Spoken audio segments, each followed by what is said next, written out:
2014. But since then, a lot of work has been utilizing GAN, and especially something which we call the adversarial learning. And while today we talk, whenever we think about like generative models, we think about diffusion models and that sort of thing.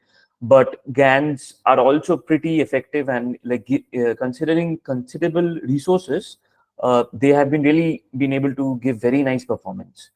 So on that note, I thought that this is the topic which I'll talk about. And in my research also, I very often I use GANs and these kind of generative models. So what we'll talk about today, I'll quickly cover is, firstly, we'll understand what we mean by generative models itself. Because I mean, I think the term generative AI is a bit more loosely used, but generative modeling is something which was used even before that. So what exactly it is in terms of machine learning. Then we will get into GANs, like what GANs are, and like how they're trained, how they learn. Then we'll look at some of the variants of GAN, some of the different ways GANs can be modeled based on the user choice and based on the application. Uh, and then we'll look into some of the applications, right, and how each of them utilize GANs in doing their task, whatever they want to do. And there are some other points also which I've added lately, which talk about GANs, and yeah, so that is mostly the plan that we have. So coming to the first thing is that what do we mean by a discriminative model versus a generative model, right? So in machine learning, when we think about, we want to make a prediction, or we want to do, say, some classification, right? We want to predict a label. So in that situation,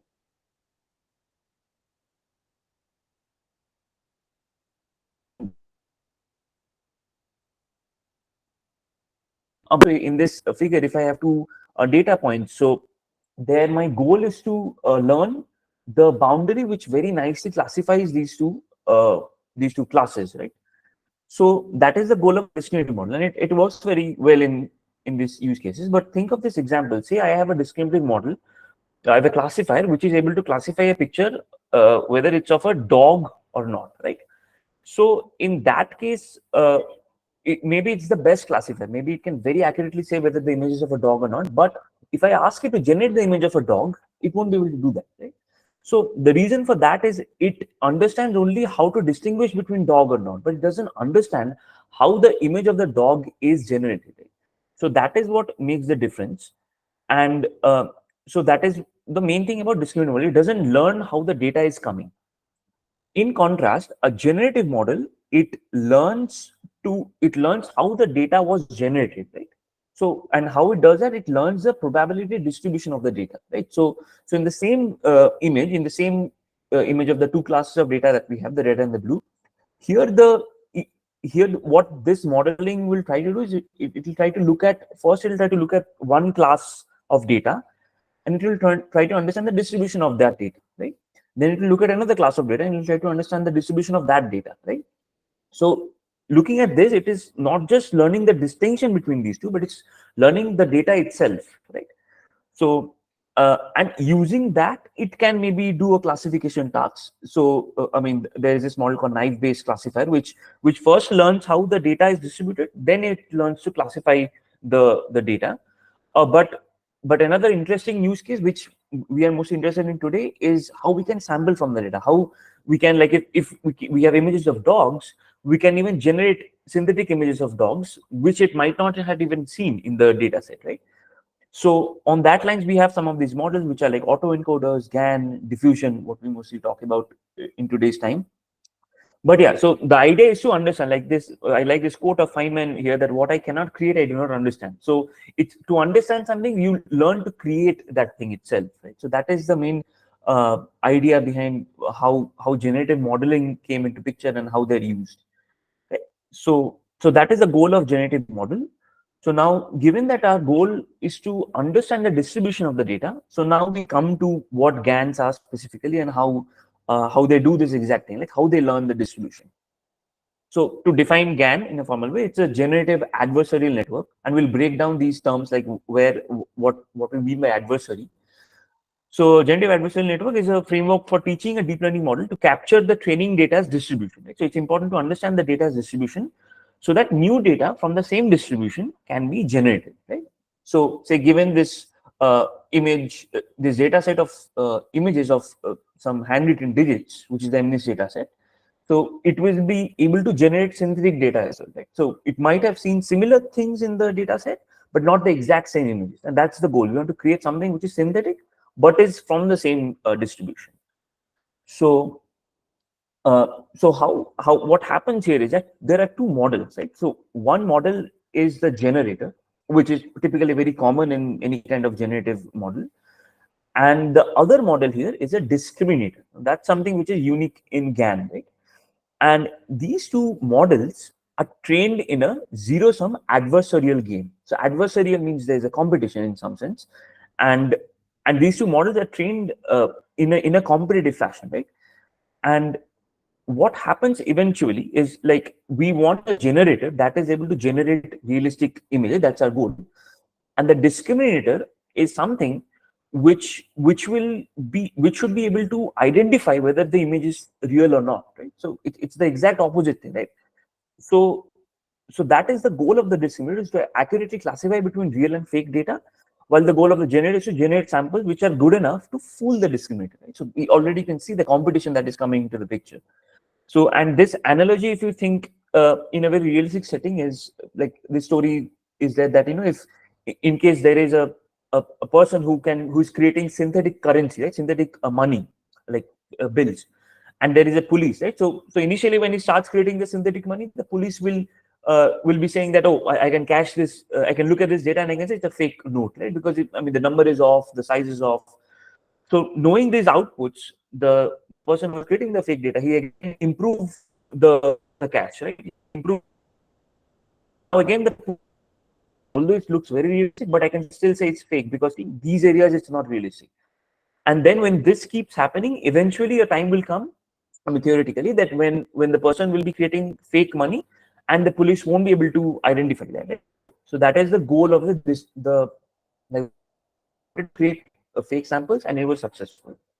So keeping this idea in mind, we'll look at how this happens and how we can build neural networks to do this exact thing which I described. So we start with something known as a latent variable, right? So it is basically a random noise, but this latent variable is a very important concept in all of generative modeling here. So maybe later I'll talk in depth about that, but primarily we start with some random noise, right? And from here, this noise goes to the generator, which is, you can say, it's a neural network, and it creates some generated images, right? So if you think about this as a function g, which takes in the z. So g of z gives you these outputs, right? Now, what are these? These are generated images, right? So now the thing between this latent variable and the generated images is that as you change the latent variable, because it's noise, as you change the values of this noise, you will see the generated images are also changing, right? Now, since these are generated images, so this is exactly what we finally want, right? We want a model, a function that takes in something and gives us some realistic output. But we have to train this, right? Because initially this doesn't know what it should look like. So it's looking like a face here, but initially the output will also be something which looks like this. It will be just noise, some random signal. So now to train that, we have a data set. Say we have a data set of real images. Let's say these are data set of faces. Let's take as an example. So now, using this real data set, if we would have a discriminator, a classifier, now the classifier differentiates between real and fake samples, right, or generated samples. So this part is important. So what the discriminator should be able to do is that when it gets the generated images, it should give us as an output of y equals to 0. It's a simple function. Whereas when it gets an image of the real data, it gets an output of 1. It should be the y equals to 1, right? So this is the goal of the discriminator, right? And we can say that the output is a probability of being real, right? So that is the main picture that is here. And now if we take the step forward and what we discussed before, if we think about this, now these two models are what should keep competing, right? So on the next slide, I'll just get into how mathematically we can get that computation to happen. But for now, just to repeat once again that the generator is creating this G of Z, right? This is the synthetic data. The discriminator has access to X, which is the real data, and the discriminator wants to classify the G of Z as Y equals to 0 and the X as Y equals to 1, right? Okay. So now moving ahead, now for every training setting, we need a value function and we want to optimize it, right? So we define the value function exactly like this. What I was saying before is that if we sample from the real data, so the d of x is basically when the real data x is going to discriminator, it's giving an output, and that should be close to 1, right? And when we sample from synthetic data, where g of z, so g of d of g of z, which means the discriminator's output of the g of z should be close to 0, which means we can say that 1 minus d of g of z should be close to 1, right? So that is, so we are including both of these things in this one equation. And now is the main thing, right? So the discriminator wants to maximize this whole thing, right? Because if you look at this, if you maximize this, like I said, that means the discriminator is doing a good job, right? It's able to identify real images and it's able to identify fake images as fake. But here's the twist: the generator wants to minimize this whole thing, right? So whatever the discriminator is doing, if the generator is able to minimize that, that means the generator is able to fool the discriminator in doing whatever the discriminator wants to do, right? So that's where the police and that example I gave. So the generator wants to fool the police, right? And that is the main training setup. And now when this training happens, so if you look at this image, so here this is the basically the distribution of, so the dotted line is the real data distribution, the green is the generated distribution, and the blue is the discriminator's output, right? So initially this will look something like this, that the synthetic data is of a different distribution, the main data is something else, and the discriminator can't exactly classify between right and wrong. With time, what will happen? The discriminator will start being able to classify, right? So the discriminator, you can see when it looks at the real data, it's giving an output close to 1. And when it looks at fake data, it gives an output close to 0. So this means the discriminator is learning. And with time, if we do the adversarial setup, then the generator will also keep learning, right? So you can see the generator keeps getting closer and closer to the real data distribution, right? The generator's output is getting closer to the real data's output, the real data itself. And when this keeps happening, no, theoretically it doesn't happen always, but eventually what will happen is that the real data and the synthetic data, the distribution will be overlapping, right? So it's like the generator will be so good that it will be able to predict the outputs same as the real data, right? And when that happens, the output of the discriminator will be half at everywhere. What I mean by 0.5 or half is because it will just be able to, it will just be guessing whether it's a real data or fake data, right? It won't be able to say that, okay, this is real data, this is fake data. Just give a 50% chance of the probability of being real or fake. So that this is at this point we can say that yeah, the model has sort of learned and it is converged, right? And so that is the main picture. So the main training setup with which all of GANs are trained. And go back, kind of loss is what we call that. So it's not just in this case it's of generating the data and that's the only goal. But whenever we have some other kind of objective, when some other kind of data, and we want to use some adversarial learning kind of setup, so this is the kind of setup which we talk about. Right? We use some sort of adversary where we there's a discriminator and tries to distinguish between real and fake, and the generator's goal is to fool that discriminator. So that is overall common across all of GAN type of models, right? So that is there. Now, some of the variants of GANs. Now, this is the basic structure of GAN that we saw. Now, based on this, there are various variations of the structure itself. So we have, like, I think this is the one which made it most hit, where we use convolutional layers. So, I mean, what we saw before was just simple perception kind of model. So, which is just neural network, feed-forward neural network. You can add convolutional layers, any kind of layers. You can even add recurrent layers, right? So basically this is to show that you can add any kind of layers to make this whole system learn. Then we have something called the conditional GAN. So not most, like, I mean, so what we saw here is that you're giving some noise and it's giving some output, right? So the latent vector, which is also a very important thing, that you have to control that, but the output is kind of random, right? We don't know what to condition or something.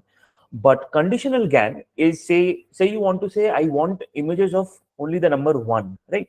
So in that case, you can feed in some other information there, and you feed in some noise maybe, and with those it's able to generate the data, right? So the condition or the label will take care of what sort of data you want, whereas the random noise will take care of the variation, right? So ideally, the more random noise you give, the more different kinds of variations you get.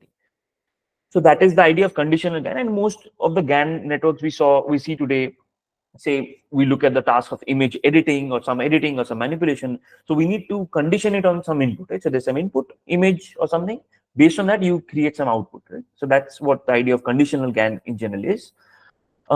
Now, this GAN thing can be also combined with other generative models, like I said. So one of the most popular generative models is autoencoder or encoder-decoder kind of model. So VAE basically stands for variational autoencoder.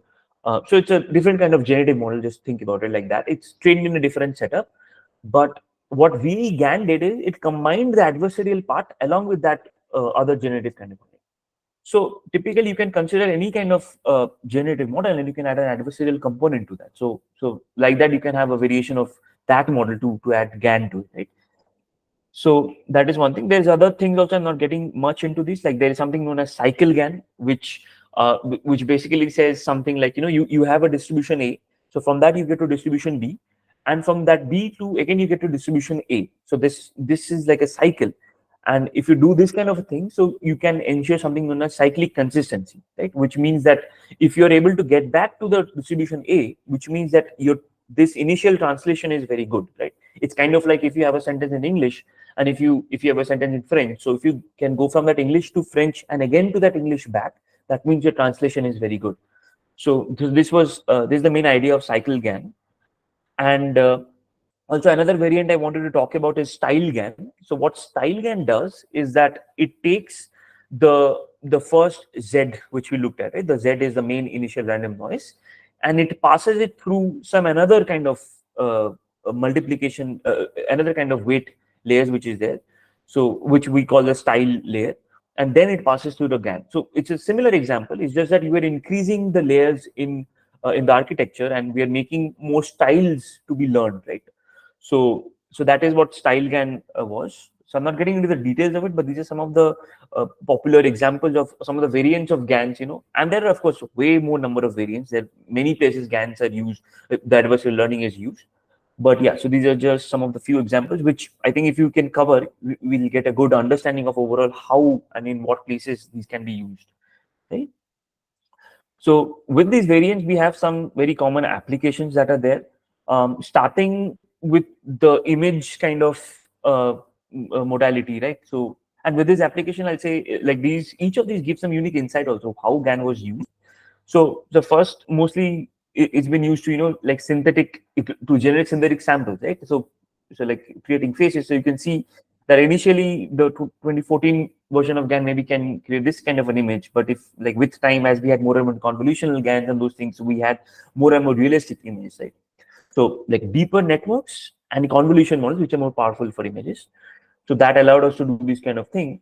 Also, I mean, it's not just of face images, but you can learn any kind of distribution. Right? So say you throw in some images of anime faces, right? So if you throw in that kind of data, so it learns to generate exactly that kind of data. It can generate synthetic anime figures using by learning from that distribution, right? And one insight I want to say is that for synthetic images, so this is often used for oversampling also. What I mean by that is, say you have a data set, right? You have a data set of faces, and you want to generate more data set, right? So maybe that data set does not have enough faces of people wearing specs, right? So what can be done as an example is that you learn a distribution of the images of face images of wearing specs, and then you can create synthetic samples from that, so that you can, when you generate from that, when you take some samples from the random vector, the latent vector, you can generate more synthetic samples of people wearing specs, right? So it's within the space of faces, but it's a particular subset of that space. So what you can do is you can take advantage of that subset and you can generate a synthetic data, right? So this is a very common use case for generating synthetic data. Even say, I mean, today, like if you have real face data set, that's a bit sensitive, right? I mean, we have, like, there's this question of data privacy. Maybe you don't want someone training your model with our faces, right? Or some any other kind of maybe healthcare data. So what we can do is similar things is we can train GANs on that data set, and then we can create synthetic samples. So we have a whole synthetic data set which resembles that original data set, but it's not from the real data set, right? So these are some of the use cases of GANs for creating synthetic data, right? Yeah. Um, so that is one aspect. The other aspect is image to image translation, right? So this is a very useful example, like by using things like cycle GAN, like I said, right? So it's a very important application of cycle GAN is that, just look at this example. You give a blueprint of a, and it can throw out a whole picture itself, right? So you can think about how fantastic. So these kind of thing where you give some images an input and you get some other images an output, which are images only, but they are of different modalities. So these kind of thing also is possible with GAN, right? So it's a cycle GAN which was used here. It's a kind of a conditional GAN where you condition it on some blueprint image and it gives you some building image. So that is possible.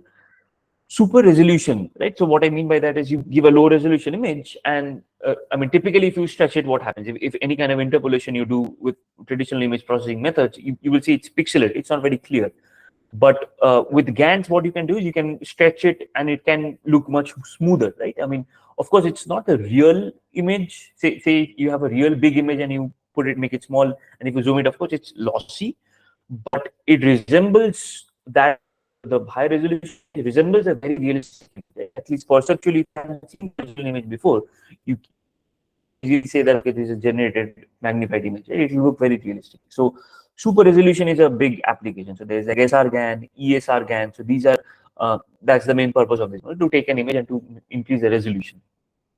Also, there's something known as in painting, right? Which means, say you have an image and part of the image you take out, right? You just you erase a part of the image.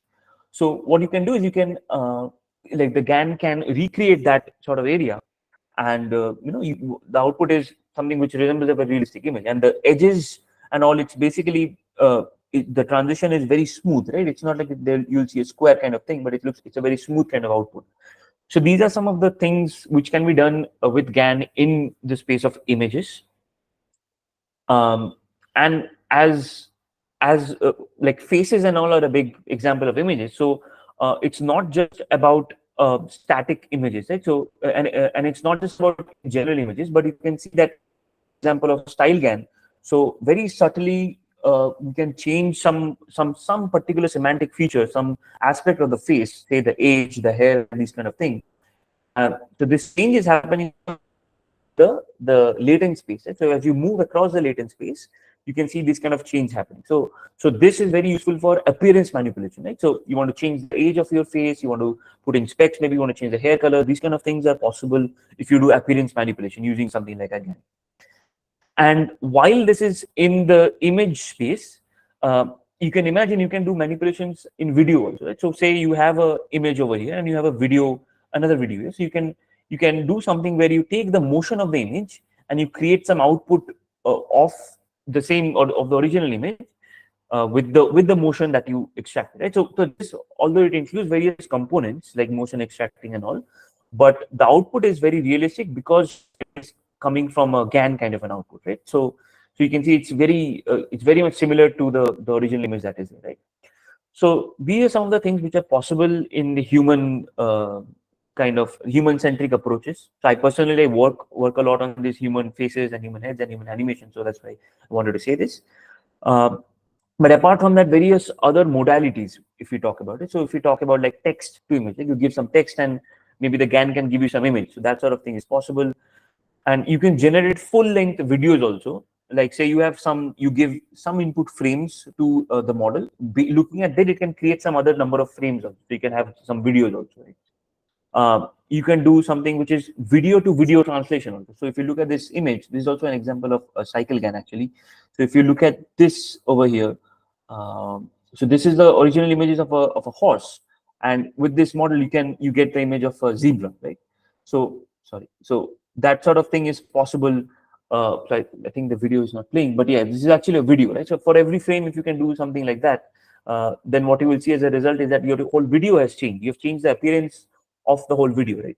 So that is possible. Also, not just for images and videos, but even so if you know reinforcement learning, right? So that's a whole paradigm of AI where the system learns by doing something in the space and by getting some reward and that sort of thing. So you can say it's like you're playing a game in an environment, right? So even GANs have been used as a simulator for that game environment as well, right? So I'm not getting much into the details of it, but the overall idea is that you can simulate even environments, right? You can environment can be synthetic environments can be made with the help of GANs, where an agent can go and it can do some things and it will get some output. So that sort of thing is also possible. And even in various other domains like physics and all, so there are various simulations which are often very expensive, like some examples like Monte Carlo simulations, which are very expensive to carry out in various fields like maybe high energy particle physics. Case also GANs have been used to create such simulation,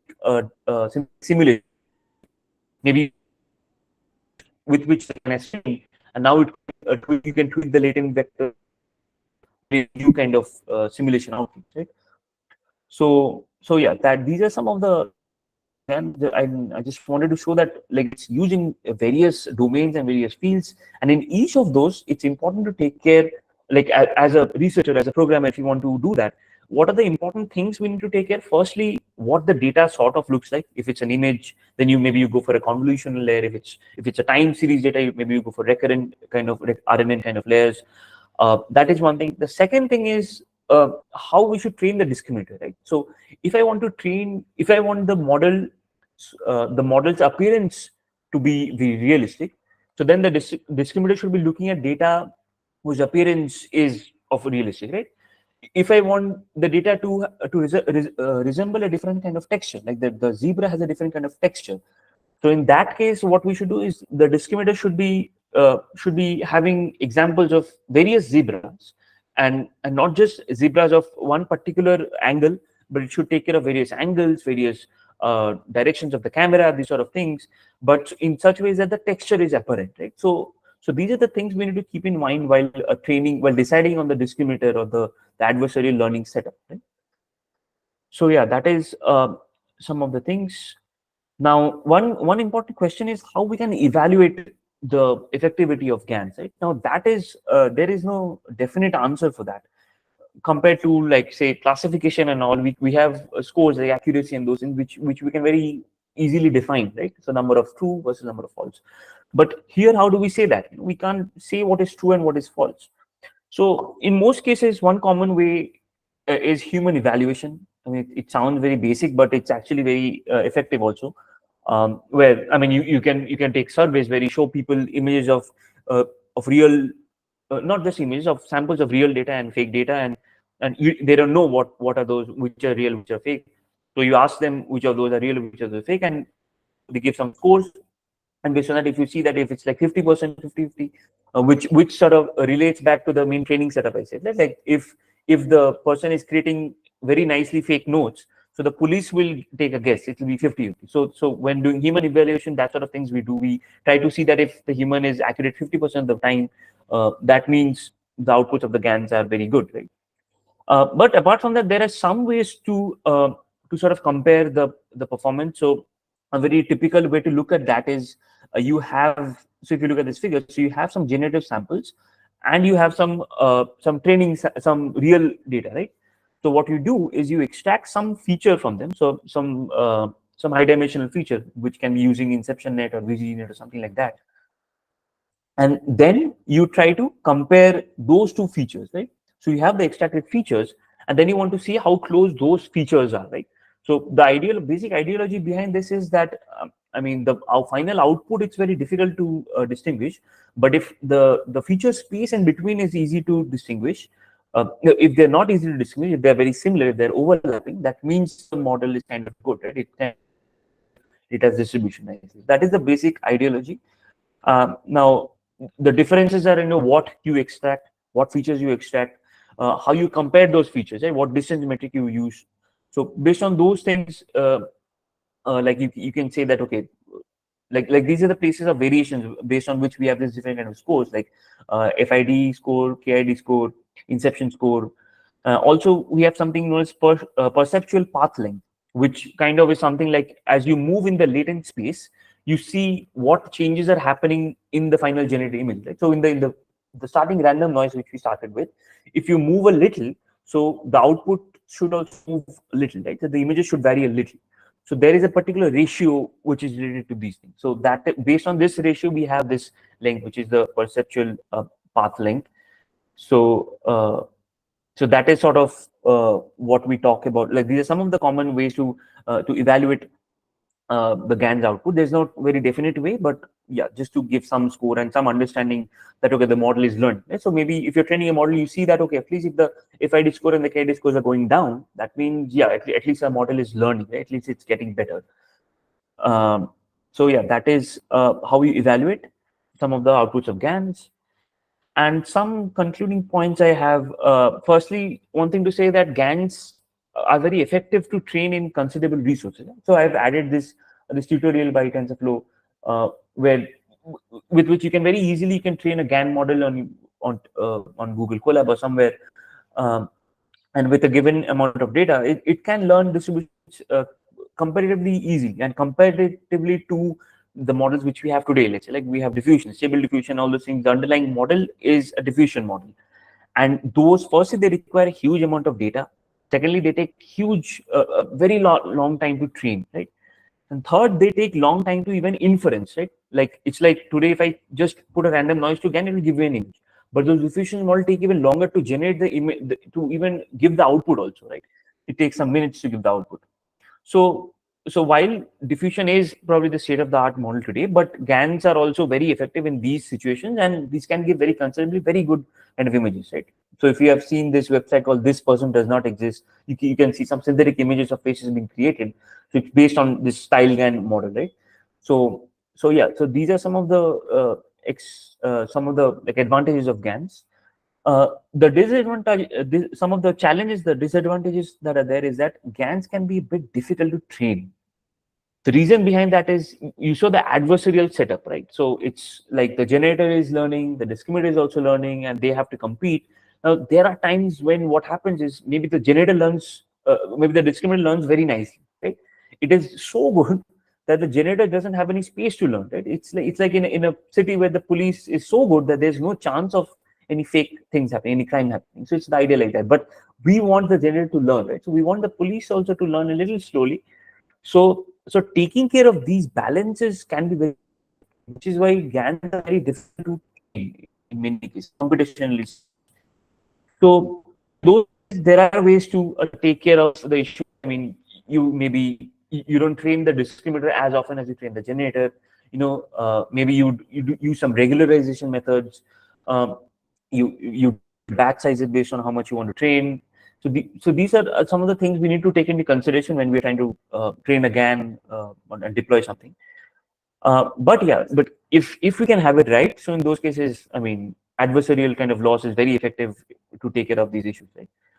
And one more thing is ethical concerns, like some of the examples that you saw, face animation and those things. So those are, I mean, those can be misused in some cases, right? So while there are ways to detect which videos are true and fake, but with time the line between real and fake is going away. But again, like this is something which I'd like to say is that there is a lot of research and work going for this also, right? Like how do you ensure that the synthetic data, it doesn't resemble a real person, or ensure that synthetic video, maybe you can say that okay, this is a synthetic real video. So these are also things on which like research is happening, on which people are working on to improve the setup and those things, right? So yeah, I think that sort of covers the main points I wanted to say. um yeah, that's it. Thank you. And any questions if you want to, like, I think I didn't take any questions in between, but if you want me to go back to any slide and discuss any point in detail, so I'm happy to do so. So yeah, that's it from my side. Thanks, Anirban, for the wonderful session. You started with covering how GANs are like the structure, then the architecture of it, then to coming to the training part, including the loss functions, and then going through a lot of applications from generating images to generating environments, and finally also pointed out the like conclusion points on the advantage and disadvantages of GAN. Thanks a lot. I learned a lot from the session. I hope the participants also learned from the session. Feel free to ask questions at any point. Like Anirban would be happy to answer. Yeah.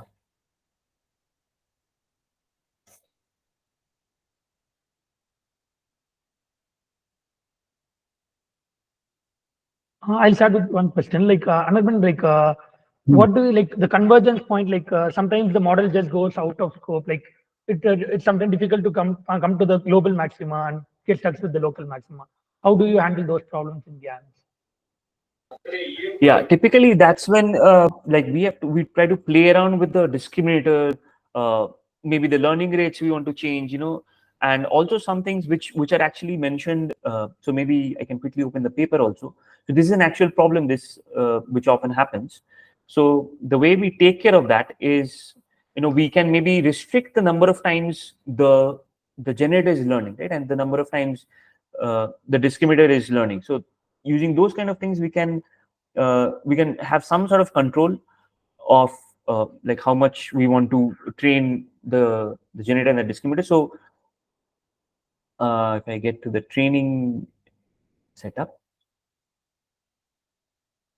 so yeah, in this training setup, so sometimes so you can see for the k equals to 1. So for how many steps we want to do that, right? So that kind of affects how much how much the discriminator is learning and those things. So here k is a kind of like a hyperparameter, and we can tweak with that. Also, so that is one way to look at it.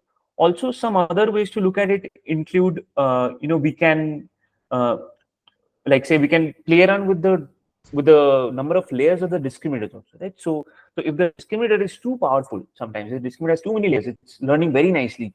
So that can be a challenge, right? So in that case, we change the architecture of the discriminator also.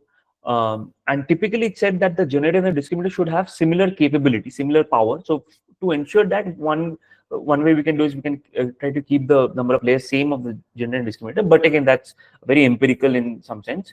So yeah, whenever these kind of things happen, when the convergence we're not reaching, so that's when I try to tweak some of these parameters, either the discriminator size or the learning rate or the number of times they're learning. So yeah, these are some of the ways we can take care of those issues. Yeah. Okay.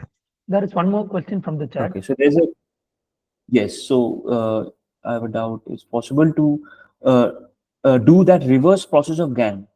Ah, uh, once a deepfake image is generated, can it be refreshed to that of a real image again?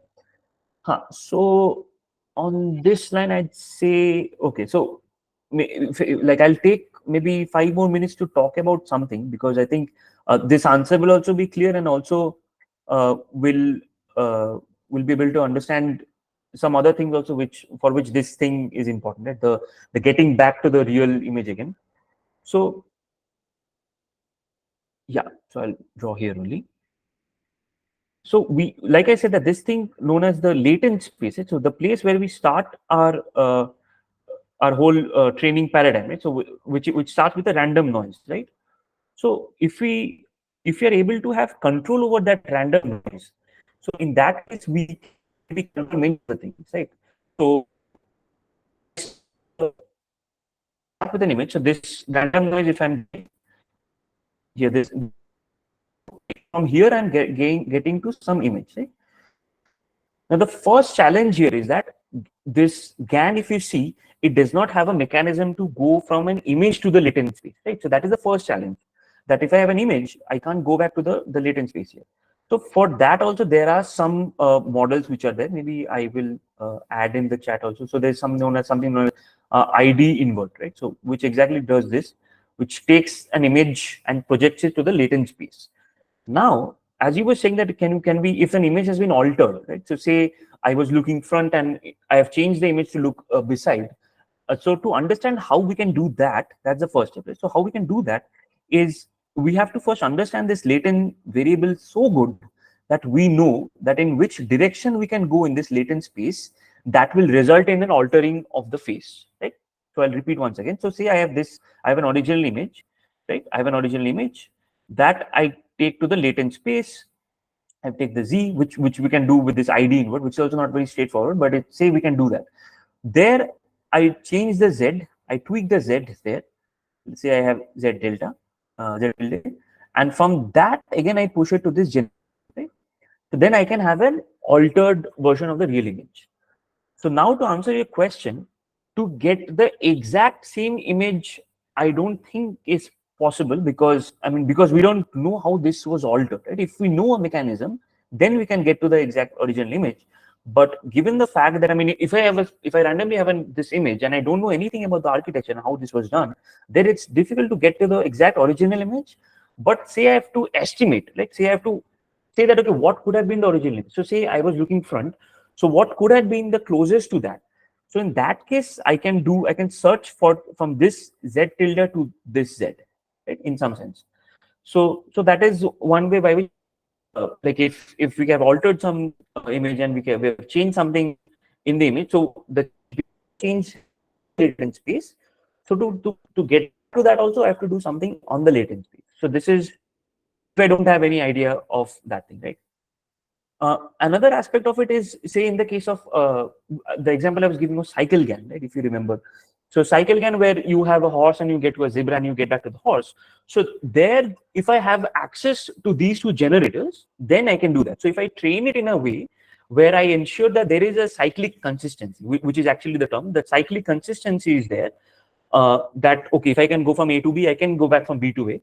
So if we train it like that, then it is a straightforward process. Then we can get back to the original, sort of not the original image, but very much the original image we can get back towards. So yeah, that aspect. Yeah. Okay. Yeah. Thanks for Okay. answering So I that. think there's There's another another question. aspect. Yeah.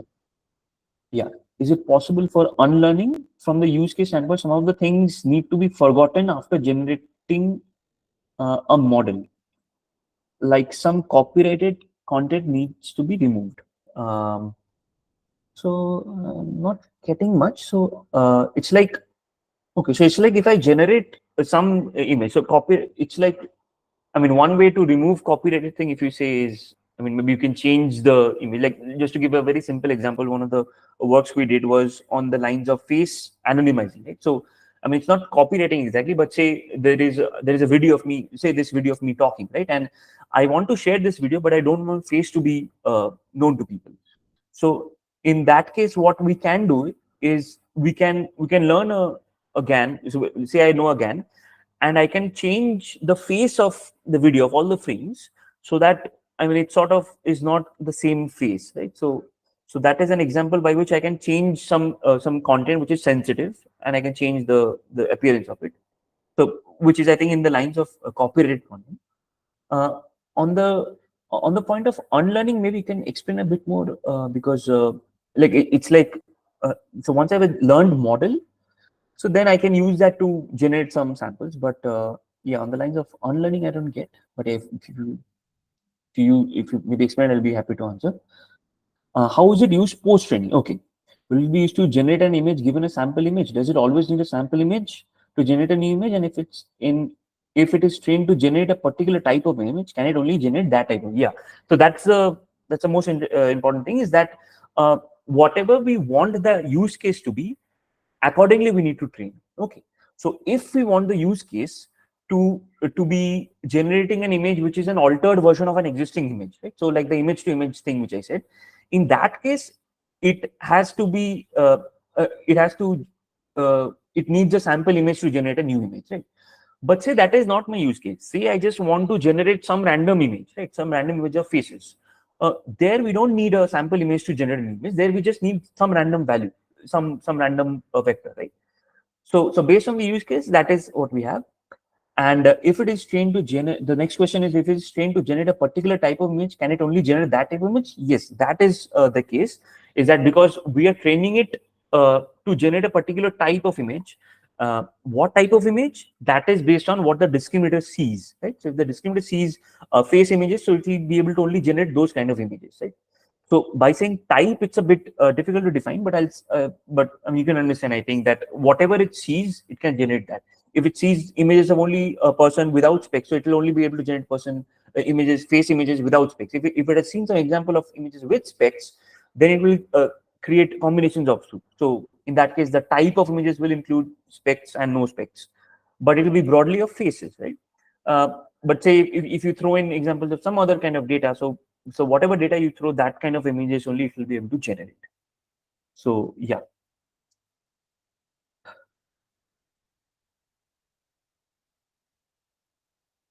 Okay.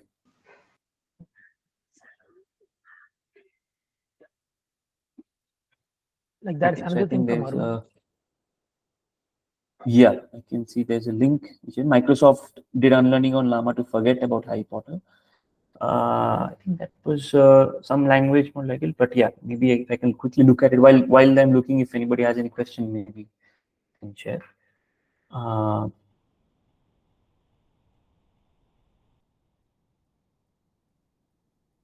mm, oh, okay, I see. I think what you mean is, okay, so if I were to put this kind of thing in this context, maybe something similar is uh, it's not generating images from what it had seen in the real data, right? I think that is something which you're talking about. In that case, I don't know much about this, but yeah, I think that is actually a concern, that it should not start generating images from the distribution it has seen. Uh, but yeah, that could be like, if we were to do that, I think we have to do something on the latent space itself, right? Or something like, okay, those samples which it sampled from, maybe those it should not be redoing it. So I personally haven't seen this kind of thing discussed in the context of GANs, but yeah, I think it's a very excellent kind of area. But yeah, I'd be happy to look into it. Maybe I can get back to you. Yeah. Yes. So GANs have also been used for generating text and those sort of things.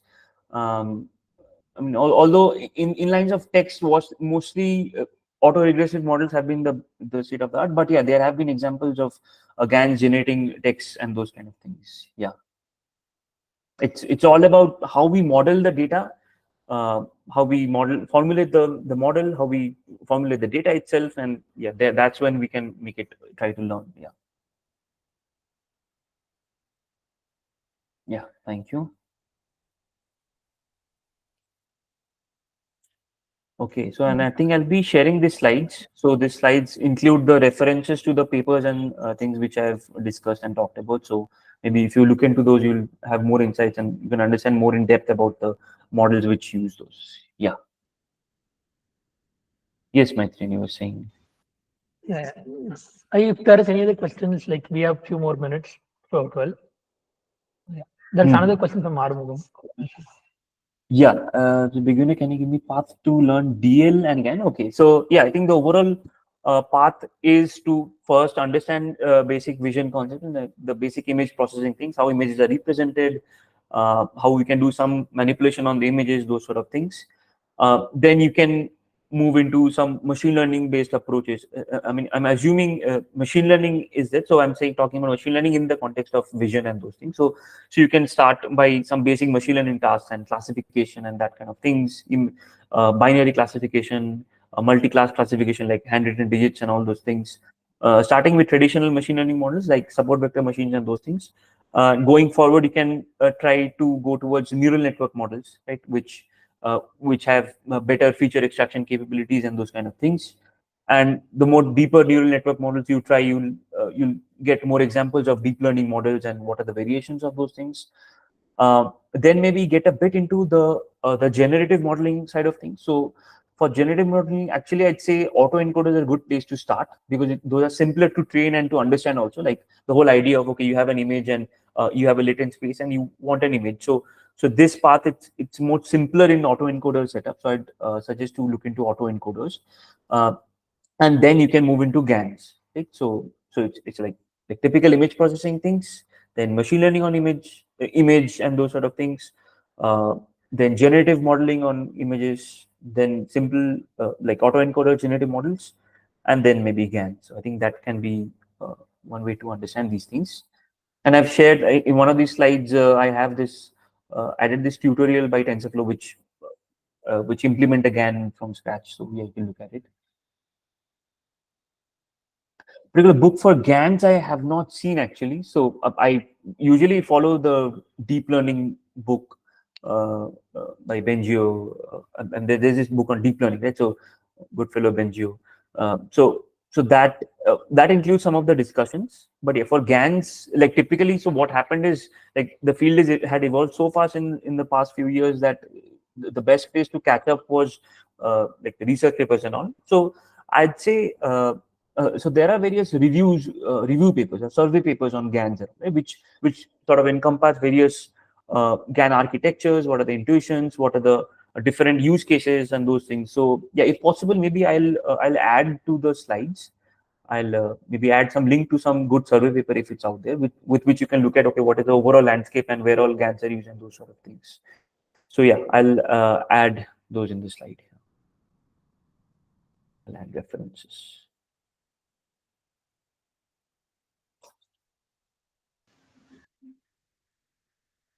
Any other questions for Anirban? Yeah. If not, thanks. Like I guess we had a wonderful session, and I can see a lot of good questions coming from the audience. So I guess they have also learned a lot, and they're willing to learn more from this. So yeah, thanks a lot everyone for joining, and thanks a lot, Anirban. It was a great session. Hope to have you soon in some other topic. Yeah. Yeah, sure. And thank you very much to Maitri and the team for organizing this. I think it's very exciting to talk in these sessions. Yeah. Yes. Thank you. Yeah, see you all in another session. Like we'll be mostly having another session on next week on LoRa fine tuning. So hope to see you all in next session also. And thanks, Anirban, once again. Thank you. Have a nice day. Thank you. Bye.